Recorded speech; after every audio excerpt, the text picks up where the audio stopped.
UFC 329 between Conor McGregor and Max Holloway is just around the corner. And along with that fight is a very juicy main card. Hell, an entire pay-per-view or numbered event, I should say. And it's really stacked. There's a nice quality there that all of us can get into and lock into. But today's video, obviously, I'm going to be covering going into who's going to win between McGregor and Holloway. Does McGregor even stand a chance? And what a win would mean for either of these two fighters and where they go forward from a loss. But before we get into that, I'm going to make my selections for each of the fights of the main card and go over why and just the breakdown of what I think will happen. So without further ado, let's get right into it.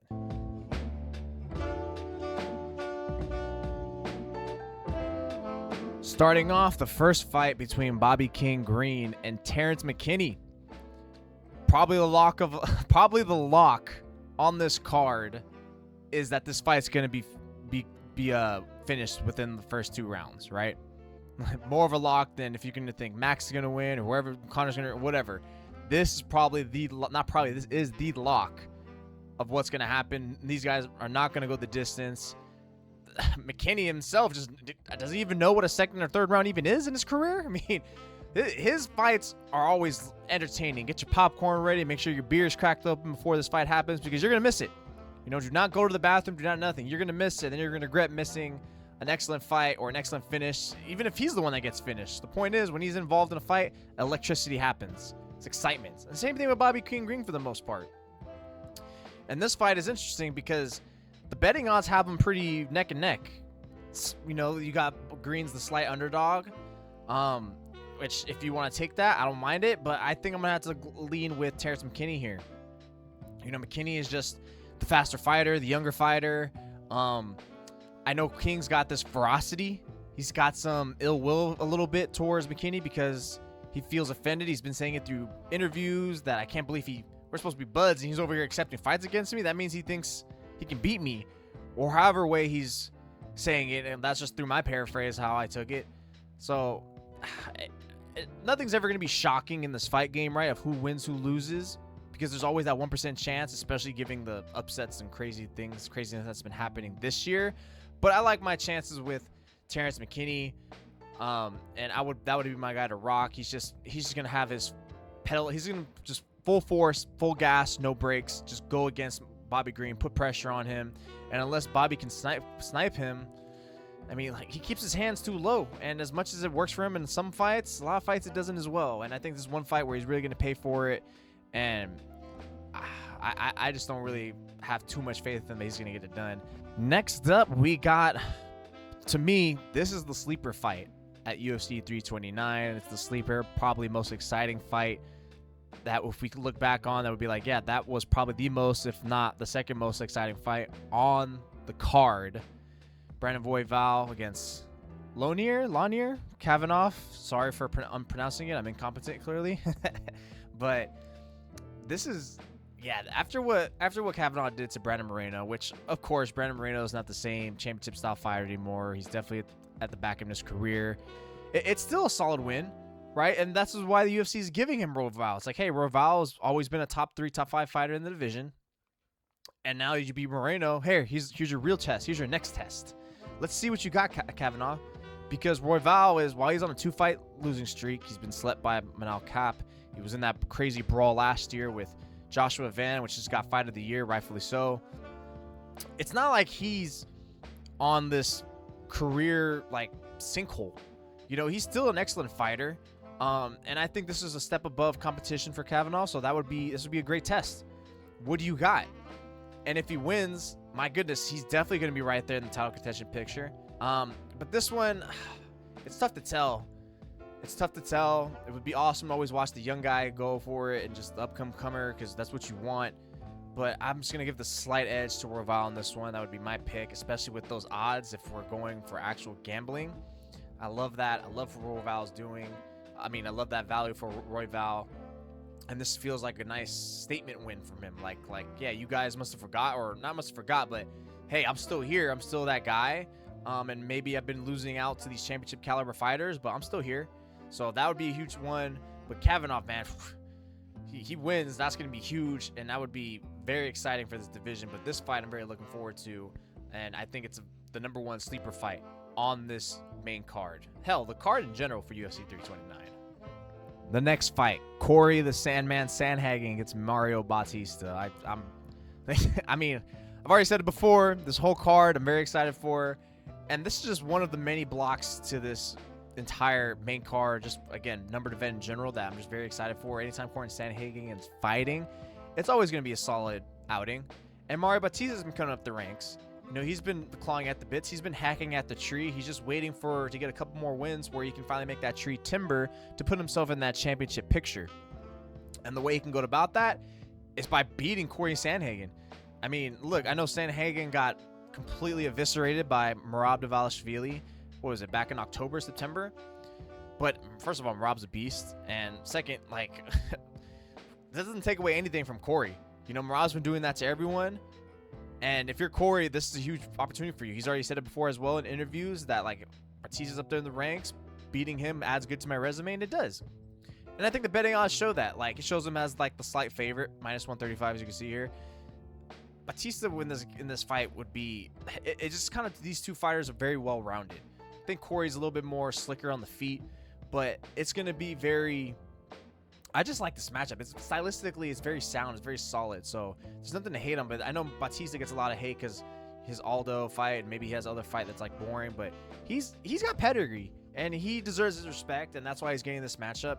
So it's a huge statement win for him to get here. That would actually, like I said, claw and gnaw at the bits of getting to that championship picture. And for Sandhagen, stave away this guy who's trying to supplant you and keep you involved for the next title picture. And hopefully you get this win. Maybe they force Sean O'Malley's hand, because that's the fight we all need to see. That's the fight that should have happened at the White House. But I digress. So huge win here if he gets here, keeps him in the title contention picture, and it would make it clear what his next opponents would be, maybe an O'Malley and such. But just keeps him staving away and just keeps him relevant. The co-main event between Benoit Saint-Denis and Paddy the Baddy Pimblett. And this almost looks like a World Cup matchup between France and England, and potentially could be, depending on what the results happen in the coming days. But I love this matchup. This was the matchup to make following Paddy's loss to Justin Gaethje in January, and Saint-Denis' last win. Who, I guess, did he maul Hoofy? I think he won another one. No, it was Dan Hooker. Yeah, that's right. That was a nice, impressive win for him against Dan Hooker. And look, Benoit's been on. He's been climbing further towards getting back to that hype he had before he got slept by Dustin Poirier a few years ago. He lost to also the same thing when he lost to Renato Moicano, who I don't really rate too highly. So the fact he lost to Moicano is kind of crazy. It just shows you where he's very absent at, or his weaknesses, which is, you know, you take him down, you wrestle him, get some jiu-jitsu on him, he's going to crack. And Paddy could do that. Paddy can get you on the ground and make you submit. And he's also capable on the feet, as sloppy as it may look. But I think this is a fight where the odds makers got it right, where Saint-Denis is the minus 140. You know, he's probably a little more than a slight favorite. And that's where I would lean towards. You know, Paddy's a solid fighter, but I don't see him as like a top 3, top 5 guy in any division. I mean, credit to him. He's got a chin. He won't go out, and he is a threat on the he is a threat when you go to the ground. But I think Saint-Denis is just more... When you just look at him, as like he's just ready for chaos and war, where you can slang and bang or even get dirty down with the wrestling, with the submission attempts. And I just like him better in that sense, where Paddy there's a little bit of overratedness with Paddy as well. Paddy does have some overratedness. Solid fighter, but he's not top 3, top 5. And I like Benoit Saint-Denis. I think it's going to be the stepping stone to getting to be legitimized as like, hey, I'm a real threat in this division. And watch out. And I think he's going to prove that to everyone on Saturday night. And now your main event for the evening for UFC 329. Conor McGregor is back to fight Max Holloway.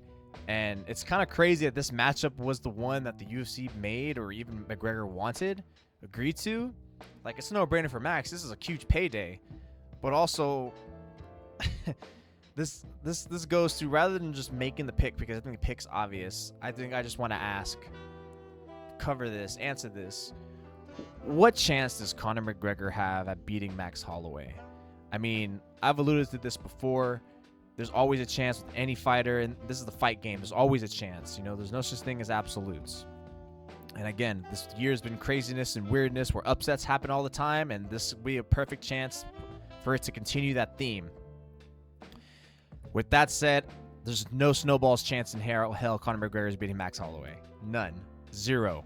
At all. You know, some people want to mend the fence, be like, oh, there's a chance. Like, yes, there's always technically the chance, but I just like to just put it all out there. You know, I'm going to put myself out there and say zero chance. At all, because that's part of the sports. Let's just make it fun. That's my pick, Max Holloway. How he wins it, he's gonna finish him in the 3rd or 4th round. This is not going in the distance. I'd be shocked if this goes the distance. Even if I'd be shocked if it gets to the 5th round. If Max has a 5th round finish, I'd be shocked. But I see his 3rd and 4th round because Conor McGregor's been out of the game for too long, way too long. Meanwhile, Max just fought in March. I know it was snooze fest. He pretty much got mauled by Charles Oliveira, which was not surprising. That's who you're facing. Know your opponent. Of course he's going to do that.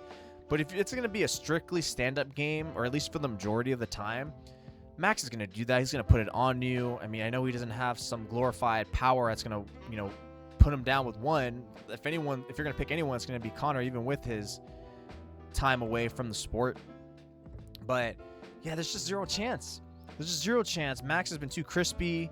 He's got the cardio. That's what's going to let down Conor. That cardio. Once he gets to that 2nd or 3rd round, he's going to take a nosedive. He's going to be sputtering out of control. You know, that warning light on his gas tank is going to light up as soon as you enter that 2nd round. Whereas Max, he's probably just going to be getting started. So I could easily see this round 1 being a feeler where there's like some action, and then round 2 and 3 picks it up, especially because that's advantageous to Max. Although if he wants to put it on a little bit in round 1 just to tire him out, that would be even smart too.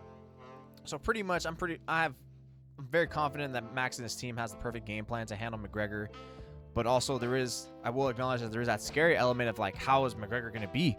You know, you can only go off so much of his last fight. What about some new tools he may have added? And I just think the most dangerous version of Conor McGregor that Max is going to get is in the 1st round. It behooves Conor to get that fight in the 1st round, and maybe even 2, but I think that still favors Max. So it's just round 1 Conor for you. And once you get out of there, which I think Max can, I know I've seen people say like, hey, the chin's not the same. You know, age beats him, and like, yeah, I know eventually people at this career, fighters, the chin will start to go away, but we haven't seen that from Max yet, so I'm a little surprised that's being talked about so heavily in terms of giving Conor a chance, because we've only seen that happen once, and that was against Ilia Topuria at featherweight. What was it, 2 years ago now? So, I know McGregor has the power. He's probably top 5, top 8 power punchers in the UFC because he could just one-piece you and that's it. But I like Max chin. I like Max's ability to dodge McGregor. Especially how fast is McGregor going to be? I know Max is going up to 170, which is going to slow him down, but because he's still been in the sport, he's been doing this more. I think he's still going to have that edge of speed that McGregor has. It's just, yeah, I just think Holloway's going to clip him in the 2nd or 3rd round, and then eventually McGregor's going to run into some shots, eat some shots because he's too gassed to defend and move around, and it's going to be too much for him.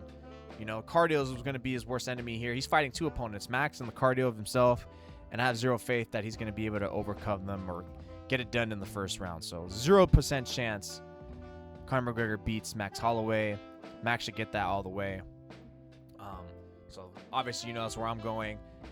Let me just pivot towards what a win would do. What would a win do for Conor McGregor? You know, I know I give him zero chance, but if he somehow pulls a miracle and just completely goes on a tirade after, it's just like, yeah, the Max back, baby, da-da-da-da. Then all of a sudden we have a crazy shift in the structure of the UFC for welterweight and possibly lightweight. Because now, number one, it's awkward because there's only one more fight left on Conor McGregor's contract. So what do? He just beat Max Holloway. That warrants a title shot, right? Probably won't happen at welterweight, but lightweight would make sense. Even though he says there's no way I'm going back down, but maybe a win like this, you negotiate, you give him a fat payday, which is going to be needed to keep him in the UFC anyways. It just does. There's just a crazy butterfly effect, ripple effect that would happen if Conor wins versus Max. Because if Conor wins, it just does anything. There's 2 ways you can go. Go to the lightweight, stay in welterweight, or give him another electric fight that would see him on his way out. So there's a lot of complications here because he is on those last two fights on his contract, which he would have one more left after this fight. So, and if he does win against Max in impressive fashion, even puts Max lights out, then my goodness, that would be one of the craziest wins you've ever seen in UFC history, right? Given the style of opponent, how long you've been out, your injury you came back from, yeah, and given how poor you looked in your last two fights too, because against Poirier, the last two fights, including the one he broke his leg, he looked like ass.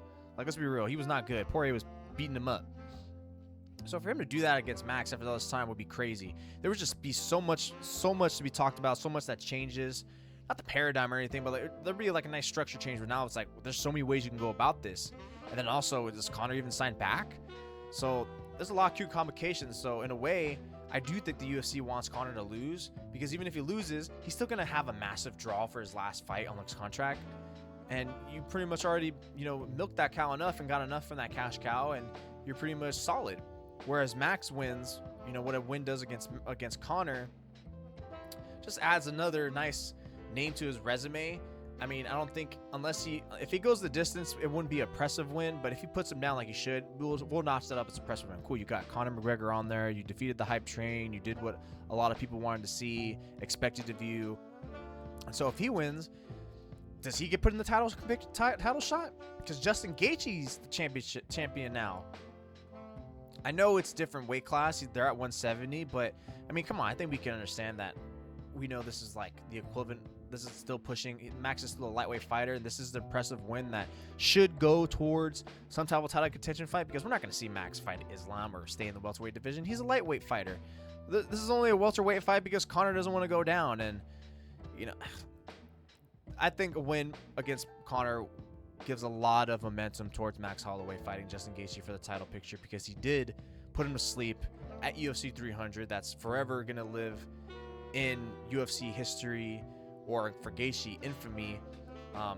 People who don't even watch UFC reference that fight as a banger. So I think that would be great. You can tell Justin, hey, go get your lick back. And now as defending the title, I think that's exactly what the UFC does, because as much as Arman Sarukian's probably the most deserving, that should be the next in line to fight for the lightweight contender, the UFC hates Arman. Let's just be real. They hate him. And I'm not fond of him either, because he's so annoying. And it's like, what are you doing, bro? Stop living on this weirdo life. Just get together and just get your shit together, bro. What are you doing? So I think a win against Conor would definitely put Max in the title contention picture against Justin Gaethje. It wouldn't happen this year, obviously. Gaethje's already said, no, I'm not fighting.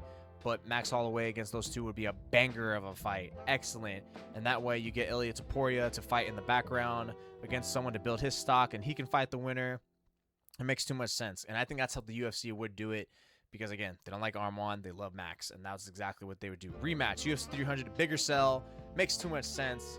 And so, but yeah, 0% chance Conor wins this fight.